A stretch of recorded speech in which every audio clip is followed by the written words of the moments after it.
Kita awali dengan informasi pertama. Saudara, untuk mengejar capaian vaksinasi COVID-19 di Aceh, pemerintah Aceh menyediakan 4.000 dosis vaksin yang akan digunakan untuk program vaksinasi Merdeka. Vaksinasi Merdeka sendiri berlangsung di 4 titik di Aceh, yaitu di Masjid Raya Baitur Rahman, UIN Araniri, dan 2 pesantren di Loksmawe dan Bener Meriah. 4.000 dosis vaksin COVID ini diperuntukkan untuk vaksinasi Merdeka di Masjid Raya Baitur Rahman sebanyak 2.000 dosis dengan 64 orang vaksinator. UIN Araniri 1.000 dosis dengan 40 vaksinator. Pesantren Samudra Pasai Loksmawe 500 dosis dengan 65 orang vaksinator. Dan pesantren terpadu Bustanul Arifin Bener Meriah 500 dosis dengan jumlah vaksinator 54 orang.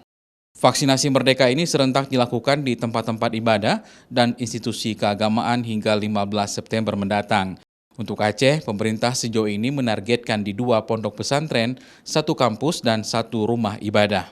Total target dosis adalah 4.000 yang serentak, yang reguler berjalan terus. Yang serentak 4.000 ada di Banda Aceh, di Loksmawe, dan Bener Meriah. Vaksinasi Merdeka merupakan upaya pemerintah untuk mengendalikan COVID di Aceh.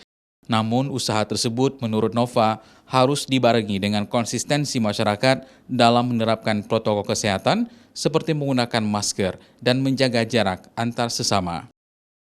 Mustajab, Kompas TV, Banda Aceh.